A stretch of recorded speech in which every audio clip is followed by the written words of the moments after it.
Hello, നിങ്ങളുടെ Christmas ഒക്കെ എങ്ങനെ ഉണ്ടായിരുന്നു? ഇന്നിവിടെ December 26, that is day after Christmas. ഞങ്ങളുടെ പ്രാവശ്യത്തെ ക്രിസ്മസ് കുറച്ച് ഡിഫറെൻ്റ് ആയിരുന്നേ. എൻ്റെ വീട്ടിലെ ഏറ്റവും ചെറിയ കൊച്ചിന് വയ്യാണ്ടായി. അതുകൊണ്ട് ഞാൻ ഒരു നോർമൽ ക്രിസ്മസ് ആയിരുന്നില്ല. ആ ഒരു ശശി ഫീലിംഗ് മാറ്റാൻ വേണ്ടി ഞാൻ രാവിലെ തന്നെ ജിമ്മിലെത്തി വാമപ്സ് ഒക്കെ ചെയ്ത് ഇന്ന് എനിക്കൊരു എക്സ്ട്രാ പുഷ് ഡേ വർക്കൗട്ട് ആയിരുന്നു. അതൊക്കെ ചെയ്ത് ഞാനിങ്ങനെ തുടങ്ങി. പിന്നെ ജിമ്മിൽ വന്ന എൻ്റെ സ്ഥിരം പരിപാടിയാണ് കുറച്ച് നേരം ഇങ്ങനെ കണ്ണാടിയുടെ മുന്നിലിരുന്ന് കോപ്പറായൊക്കെ കാണണം.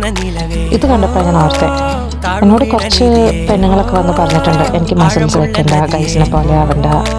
നിങ്ങളോടൊക്കെ ഒരു കാര്യം എനിക്ക് പറയാനുള്ളൂ, മസിൽ എന്ന് പറയുന്നത് കടയിൽ നിന്ന് വാങ്ങാൻ കിട്ടുന്ന സാധനമല്ല.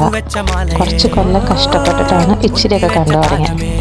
അതുകൊണ്ടായിരിക്കും ഈ യോഗ സ്റ്റുഡിയോയിൽ ഫുൾ ഗേൾസ്, ആരും വെയ്റ്റ് സെക്ഷനിൽ കാണാറില്ല. എൻ്റെ ആഗ്രഹം കുറേയും കൂടി ലേഡീസ് വെയ്റ്റ് സെക്ഷനിൽ വരാനാണ്. എനിവേ, ഇതൊക്കെ കഴിഞ്ഞ് ഞാൻ ബോക്സ് ജംപ്സ് ചെയ്ത് കുറച്ച് എനർജി ഉണ്ടായിരുന്നു. അപ്പം ശരി, നമുക്ക് അടുത്ത വീഡിയോയിൽ കാണാം. ബൈ.